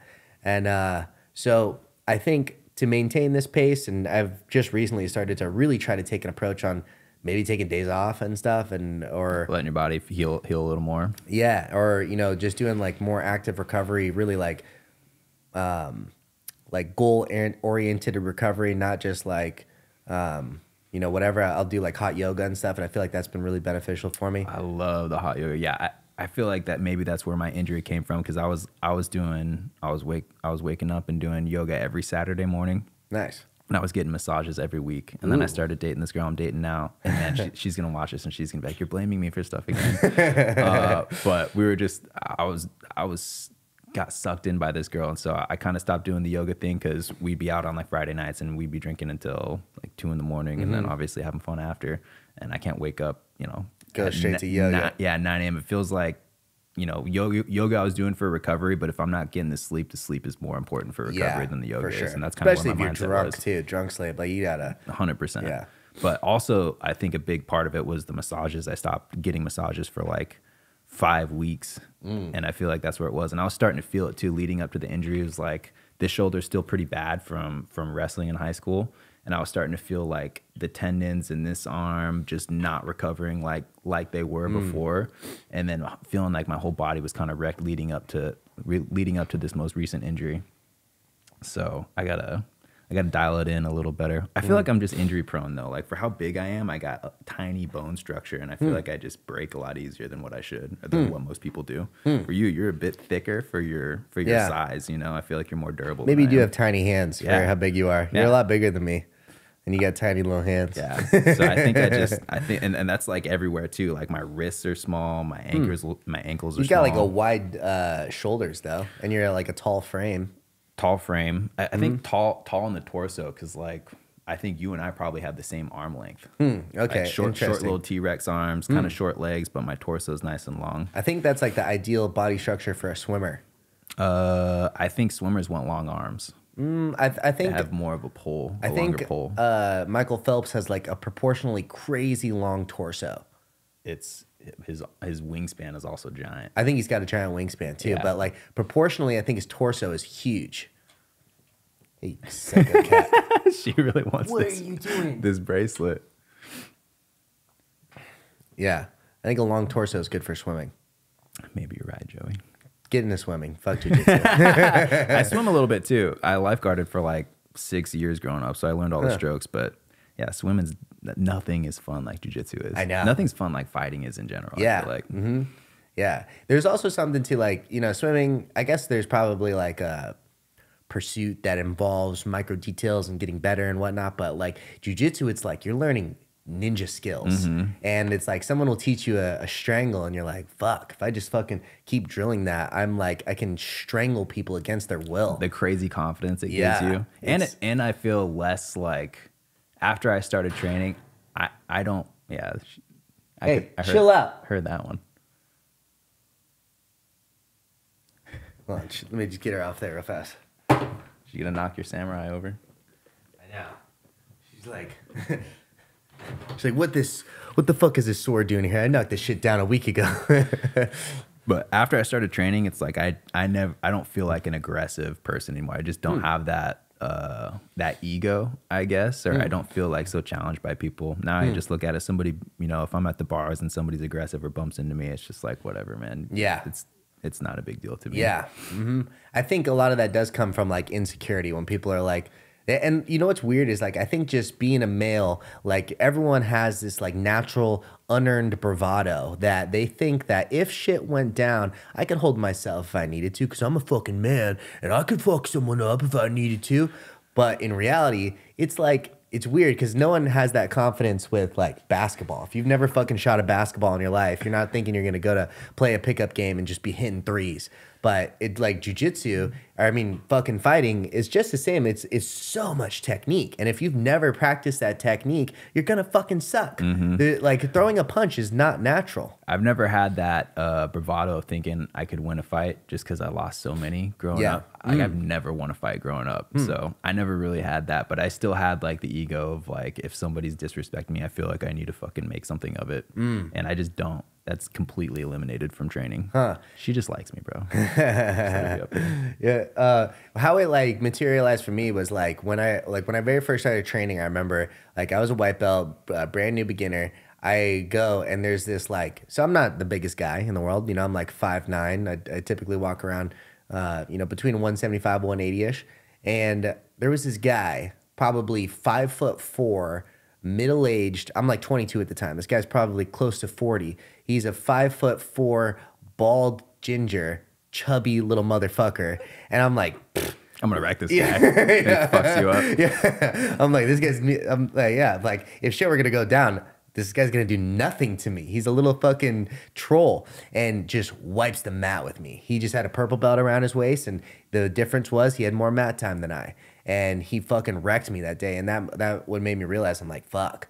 You know, like there is a difference. Like I thought that, you know, I could just look at someone and realize if I could, you know, beat them or not in a fight. And that's not the case. Yeah. Actually getting into the training is humbling for sure. I mean, there's still guys at like 140, 135 where I'm like, I should destroy you, but I'm getting fucking worked right now. I do like that a lot, especially training with like smaller guys that are highly skilled because they are so technical. You know, they're not using that weight. Like Jonathan Van Buren, he probably competes at like 145 or something pretty light. And he gets on top of you and feels like he's 220. Yeah, they just know where to put it. Yeah, exactly. Know where to put it. Pause. Especially with you, Joe. They know where to put it. Yeah. But yeah, I do like training with those guys a lot. Did you watch the DDP Strickland fight? You know, I fell asleep during. Was it that boring? No, I was watching I watched the whole card and then like I fell asleep before the main event. Wow, because the whole rest of the card was not exciting at all. Actually, there was the Neil Magny fight against that Canadian dude where the Canadian dude was whooping his ass for the whole first. He literally beat his ass for like 14 minutes, and then thinking he was gonna get the finish on Neil Magny and gassed himself out, and then Neil Magny broke him in the last like minute. Oh, I heard that. I missed that one too. I probably fell asleep I fell asleep on the main card. I watched the early prelims, all the prelims, and then somewhere on the main card I fell asleep. Yeah, I had to watch that one back because I was at my boy's house watching that, and I watched Magny get his ass beat for 2 rounds, and I was like, okay, well, we know how this one's going. I'm gonna try and make it home so I can watch the main card at my place. Yeah. And I get home and I fucking see Neil Magny's victory interview, and I was like, what the fuck happened? Wow. Literally got his ass beat for 14 minutes and then broke the dude in the last minute. It was wild. That's wild. Yeah. It's like that never give up mentality. You know? Seriously. Yeah. Did you ever see fucking Darren Elkins, that Darren Elkins fight where it was like a similar thing? 3 rounds of Darren just getting his ass beat like so bad. Darren was like, I don't know if you see him, you know who he is. He's got that tattoo across his chest called The Damage. He's got like a naturally like kind of fucked up face, but just leaking so bad. It would literally look like a murder scene, like how bad he was just getting fucked up.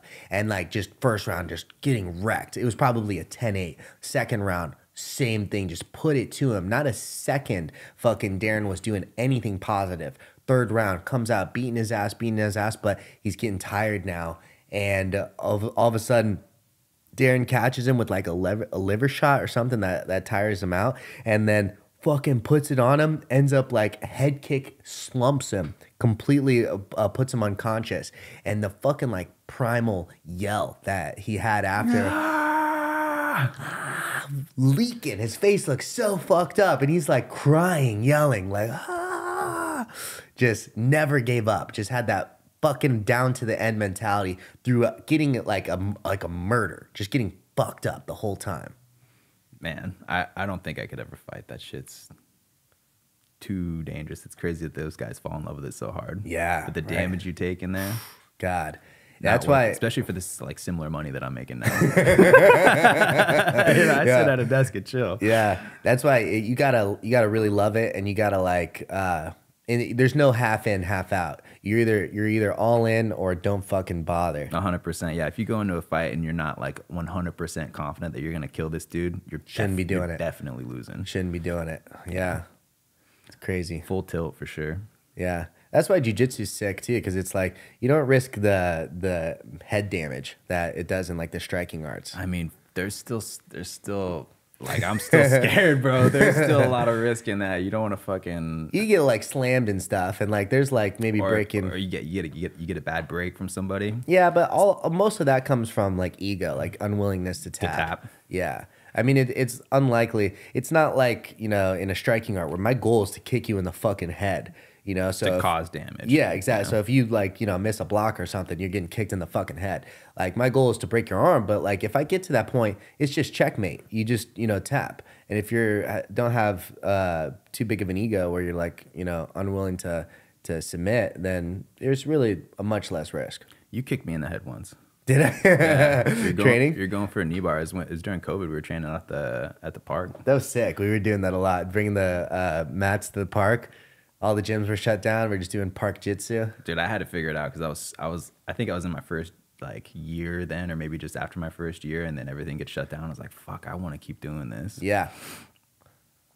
I don't know where I lost. I should be really good now for how long I've been in it. I'm gonna get good though. Right? Yeah. Once I start competing, I think it's gonna be an eye opener for me where like, man, I'm trash at this. And Yeah. I'm gonna completely eliminate it. I want to compete so bad. It's killing me, this rib injury. And my girl lives in Mexico, and we're like figuring out how to move her out here. So I've lost my girl. Oh no. I've lost training. And now all I have to like focus on is like reading and Work. and my work. Yeah. I'm sure there's more things I could put my energy into.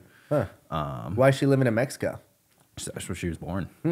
Yeah, She had to move back or something? her mom lives out here, and she was just visiting family when I met her. And then we kind of just fell into each other and very quickly. Oh, before she never lived here. She's never lived here. Oh, okay. No. She did when she was like real young, not in Arizona, but she had like come out and spent a couple years with her grandparents in Kansas, and that's where I think she started learning English. But spent like probably 26 of her 30 years living in Mexico. She is a Mexican. And I love it. Nice. When That's I was with my ex, I've always felt so guilty about it, but like I probably thought like over 200 times like I am meant to be with a Mexican. My kids are supposed to be Mexican, and I was dating a white girl.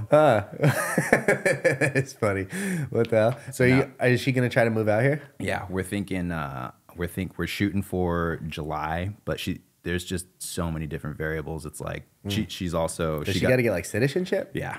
100%. Which I could, I'm gonna marry this girl 100%. I'm gonna ask her to marry me probably even before July. I'm gonna ask this girl to marry me. I'm so confident about it.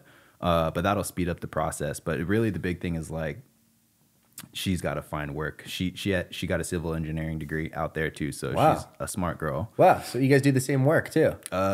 She's 100%. She's on the builder side of construction. That's as well. really cool. Mm-hmm. You guys maybe open up your own firm one day. And her dad runs a construction company out there. So when I first met her, I was like, I'll move out to you. Yeah, I'll fucking learn the language, and what I do, I can do anywhere. But the biggest barrier to me getting work out there is like mastering the language, because a lot of what I do is just moving information around and fucking talking to people, and also reading in Spanish too is totally different. Having to read construction plans in a different language, that'd be tough. Kind of a beast.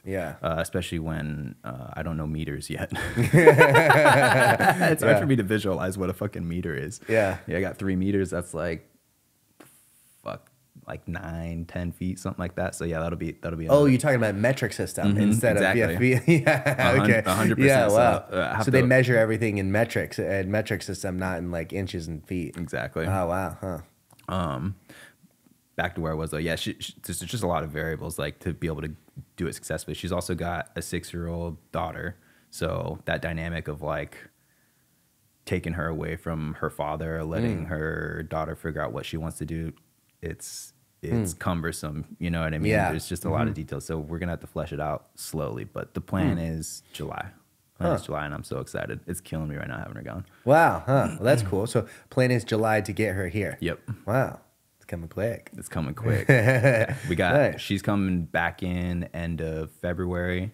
I'm hoping we can plan something for March too, and then I'm going out to where she lives in Guadalajara for my birthday in April. Nice. And then we kind of have a lull. We're not sure what happens between April and July, but man, I can't go 3 months without her. I'm gonna figure something out. Figure something out. Yeah, Nice. I actually have my passport appointment on February 7th. So I don't want any issues with not having the right documentation trying to fly out there. That's cool.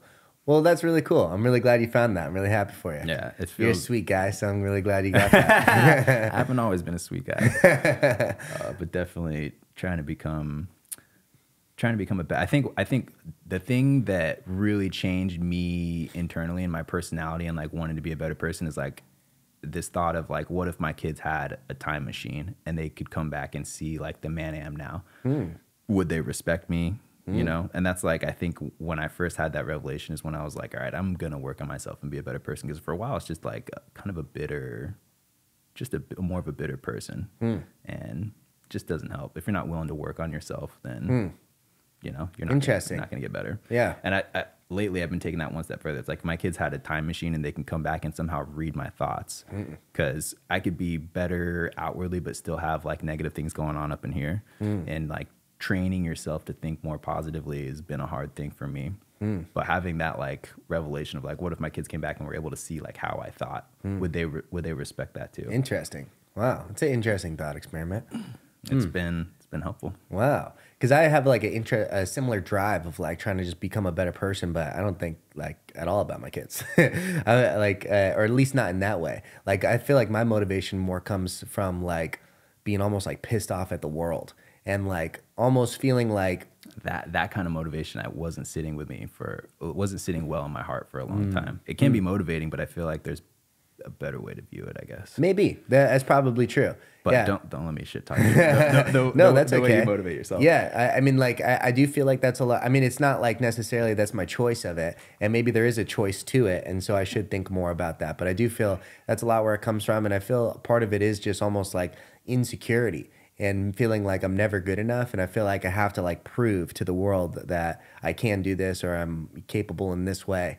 And it's almost like I'm proving to no one because like you should just be proving it to yourself. Yeah, I mean that's basically what I am doing. It's like it's this constant feeling of like not being enough, and like so I just have to feel like I have to like achieve and do more and do this and do that to fucking show these motherfuckers, but there are no motherfuckers. There's no motherfuckers. It's just you, 100%. And it's like when you do reach that next level of however you see yourself, it comes back to that idea of complacency. It's okay, now I'm better. Yeah. What is my next goal? I can't get too comfortable. Exactly. Nobody should be more proud of you than yourself and what you've accomplished, but you can't let that pride like deter you from continuing to improve. For sure. And I feel like that's not my issue because I feel like you're getting better. Yeah. You're not going to stop getting better at things or finding new things you want to challenge yourself with. Well, thank you. I appreciate that. But like where I was going with that is like, no matter what I do in my life, and I've like completed some impressive stuff as far as like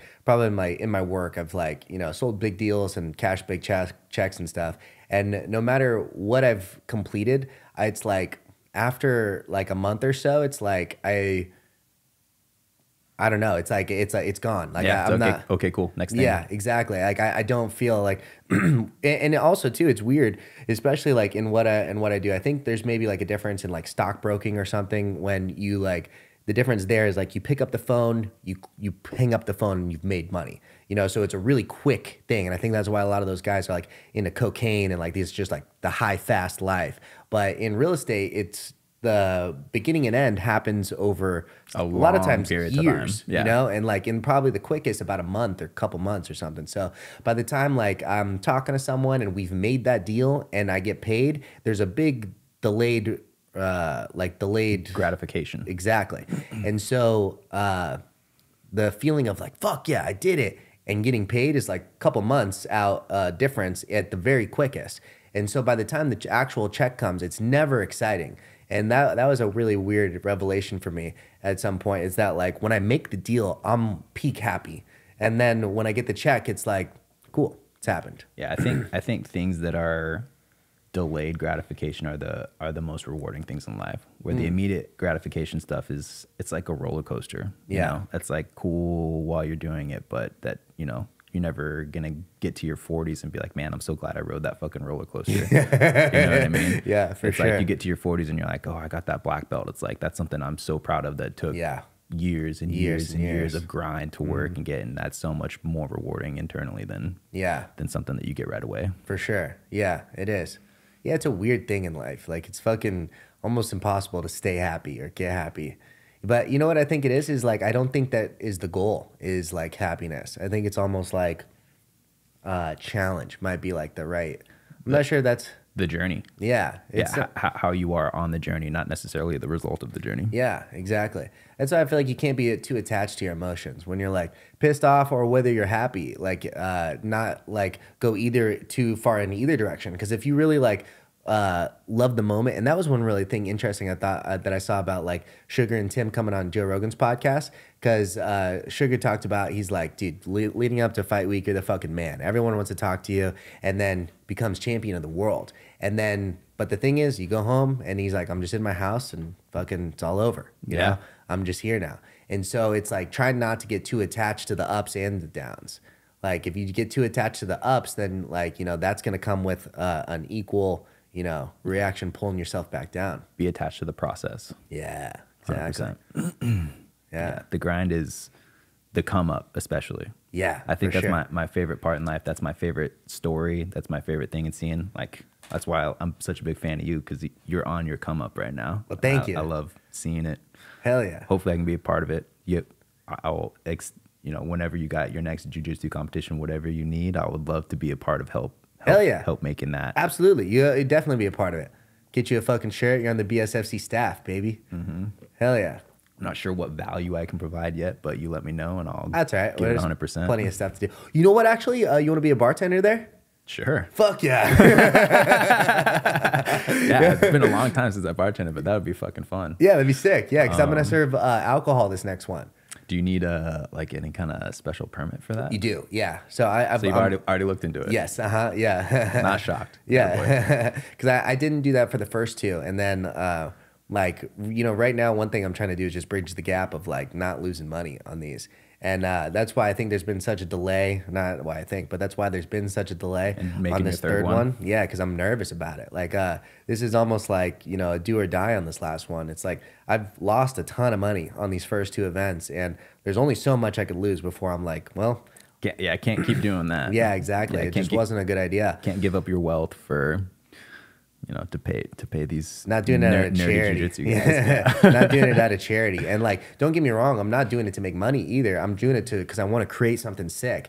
But it's got to be self-sufficient. I can't just do it just out of the goodness of my heart to I completely agree. Unless you just like become a millionaire and then the amount that you're losing is minuscule. But well, and don't get me wrong, I understand, like, especially in all new business ventures, you lose money at the beginning, but you know, I'm not fucking infinitely rich, and this isn't daddy's money either. Like, I've worked hard. It's so fucking tough to make money and to, you know, just throw it away. And then I'm not thinking I'm throwing it away, but to lose a lot, it's not easy to look at. So, but at the same time, I think everyone that I've done, like, there's something there. The people fucking love it. There's so much good energy in the room. People are excited with it. I have put on sick matches. This last time, there was 18 matches and 15 ended in submission. Like, guys just absolutely sending it. You know, and a lot of that is like, you know, some of it was from a scale from blue to black belt. So there's a lot of like intermediate people too. But you go to any random blue belt tournament or purple belt tournament, there's not, you know, 80+% submissions happening. So guys are coming to this, whether it's like the money incentive or just the environment I'm trying to create, or the rule set that I'm trying to do that facilitates more action and stuff. Like, everything about it is sick. People come and have a blast. People people walk up to me like, dude, I've never even been to a jiu-jitsu competition, and I had so much fun at that. And that's like one of my goals too, is to make it super fun for the spectator, because that's how I think it becomes self-sufficient, is that, like, right now, most tournaments run by I'm going to get 150 people or 500 people to sign up at $150 a pop, and that's what funds the whole tournament. But I think just long term, for one, that's not how it should go. I don't think the competitors should fund the tournament, especially once you get to the highest level. It's like these IBJJF tournaments, it's like the highest level of competition in jiu-jitsu. You know, they've been historically for a long time. Now ADCC has probably overtaken them. But, you know, they've been one of, you know, two that are providing that highest level of competition. And these guys are paying $150 to go compete, or 180 or more, you know? So I think you want to figure out a way to be profitable, not off the athlete. Exactly. It should be funded by the spectators. And to do that, it's got to be real exciting for the spectators. Like the UFC they put on sick events. People want to go watch it. And maybe it'll never be as big as MMA, but I think there's enough interest in the sport where people fucking love jiu-jitsu.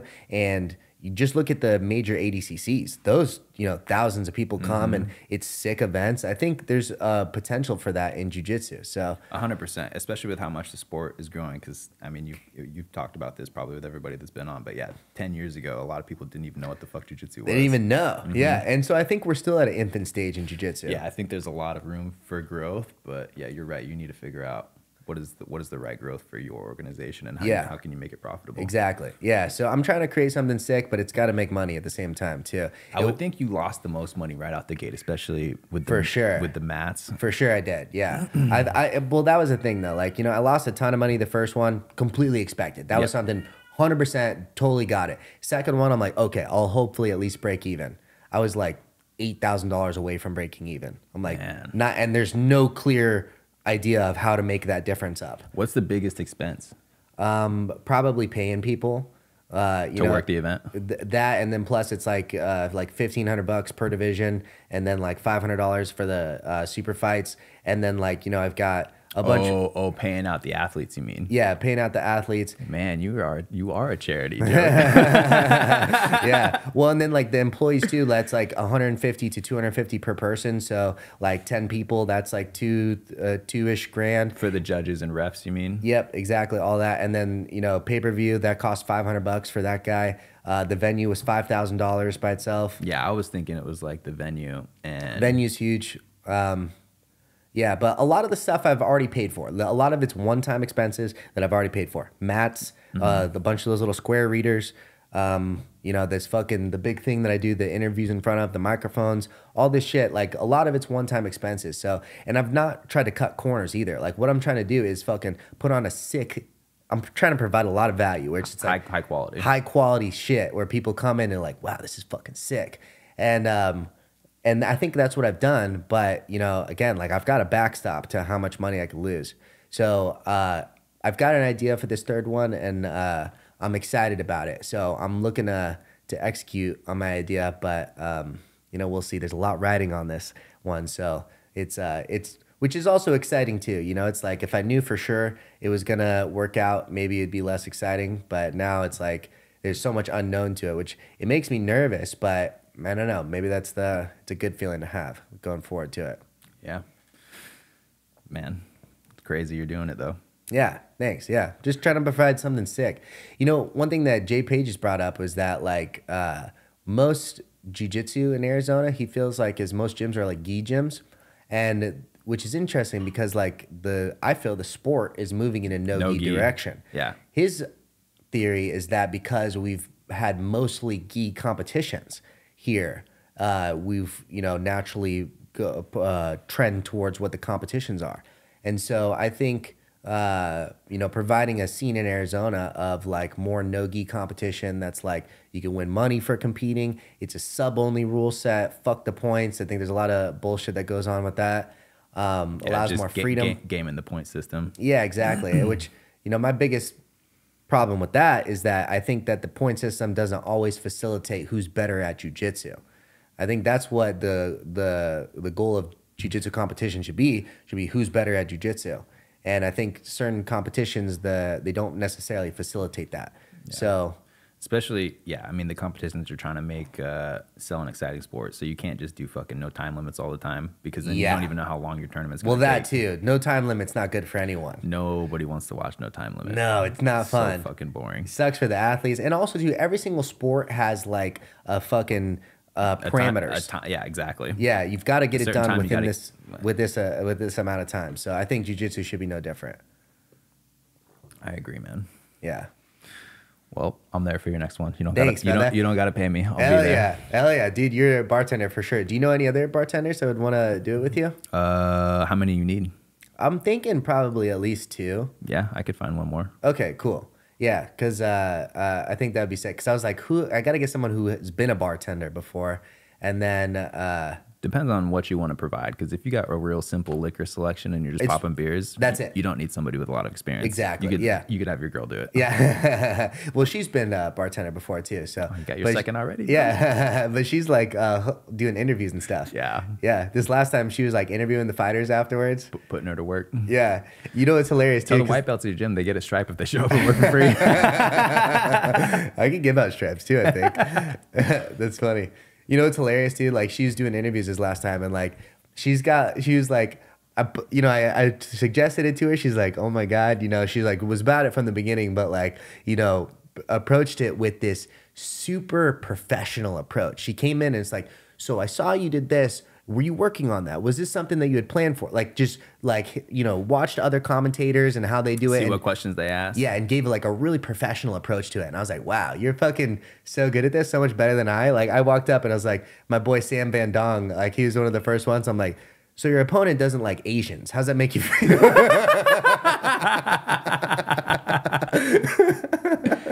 I think you should have some of that too. Like, you probably should have someone who's gonna give funny interviews and someone who's going to give serious interviews. Yeah, right.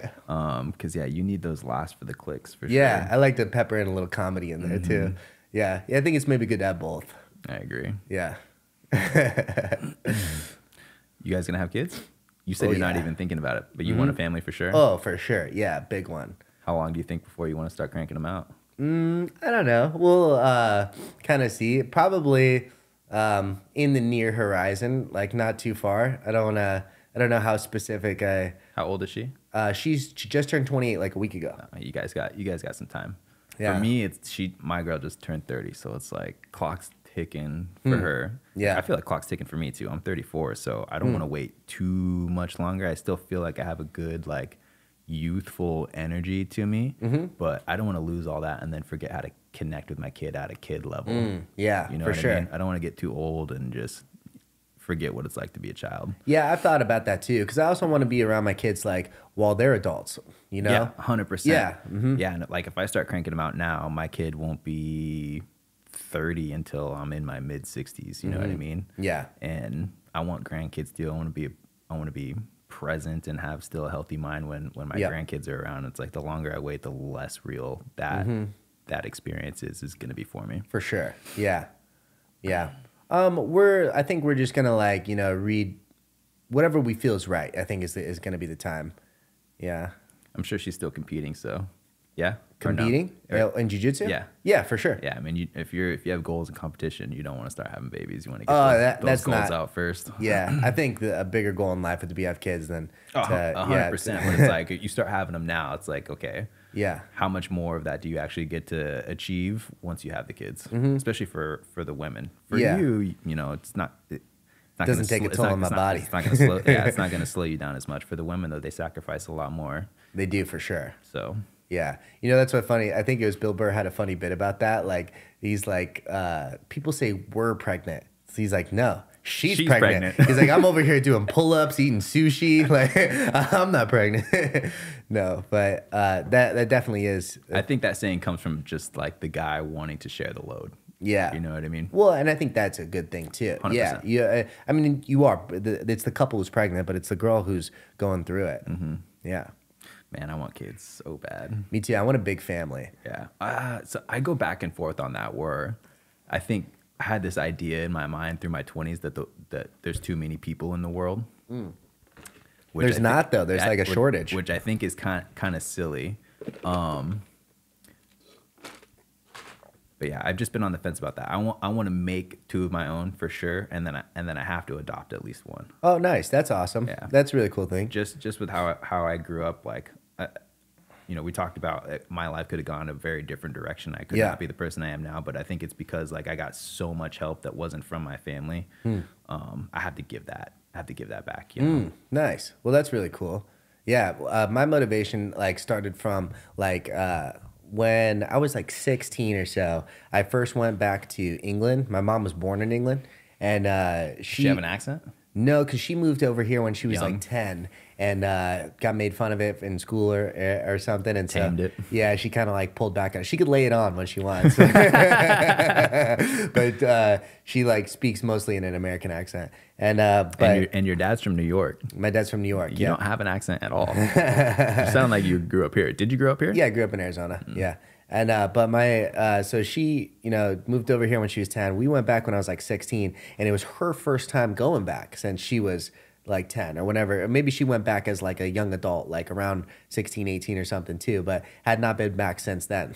And we go back and we go to this family party, and my grandma, my mom's mom, she was one of 7 children. And my grandma was the only one of those 7 children to move to the States. So we grew up in the States. You know, this is the family that I know. And they also grew up near like Chicago area. And then my mom moved to Arizona. So I'm far removed from most of my family. And we go back to the UK, and all 6 other children that my grandma, all 6 other siblings stayed in England, and they had kids, and fucking maybe some of them had kids. Giant family when you go back there. We go to this family party, and there's a fucking 100 people there, and this guy's my cousin, this guy's my uncle, this lady's my aunt, this cousin. All these people are all my family, and I'm like thinking like, fucking 2 people started this army. You know, I'm like, I want to be at the head of that army. I want to have a girl. We have a bunch of kids. We've got all these grandkids, and like we just start this huge family. And I want to just be part of that. I want to create that. So. I have the same vision. Outside of achieving, you know, personal goals and hobbies and you know, a career, I think the most rewarding thing is having a healthy, solid family that gets together as much as often as possible. Yeah, and just seeing that grow and grow and grow. Yeah. Yeah, you know, it's interesting because, like, you know, my mom moved here. My parents separated from a young age. And so I've never really had, like, a loyalty to group or family. I've just never necessarily seen the importance of it or felt the importance of it until later in my life. But now that you're older, you can create that yourself. I can create it. Yeah, I can create my family and create that, like, unity and, like, seeing, like, brothers that are just fucking, you know, brothers in war, but, like, blood brothers at the same time. Like, it's such a cool thing. And like being able to create a family and create like a fucking unit where it's like, you know, we're gonna get together and family, whatever, you know, and but having it my actual, you know, real family, I think that's yeah, it's just something I want to create. Yeah, I agree. I don't want my kids to have their own back. I want them to feel like they have a whole community of blood that is behind them. Exactly. Yeah. That's why you gotta have the boys first to like keep the keep the peace. I think about that, man. Yeah, I don't know if I want a boy or a girl first. Honestly, ideally, if I could have twins, 1 boy, 1 girl. Oh, really? No, I think the twins got to be boy or girl. Yeah, boy. I feel like the bond is definitely a lot stronger between boy or girl. Yeah. Mm-hmm. But either way, man. Yeah, whatever happens, gonna have a good family. As long as they don't come out trans. No. Fuck, bro. That's something I tried not to think about at all. I'm just kidding. Careful, don't get too big and play that. You're gonna have to cut that shit out, no, editor. I'll just do whatever I want. Say whatever I want. Yeah, that's a whole fucking debacle. Yeah. I mean, you'd have to give them up for adoption.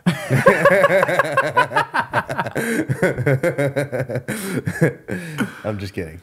But all right, on that note, should we wrap it up? I kind of got some stuff to knock out today. This is a long one. Yeah, we've done almost 2 hours. I was fucking so nervous that it was going to be awkward the first 5 minutes, but I'm shocked we made it 2 hours. Yeah, I think that was really fun. I had a lot of fun.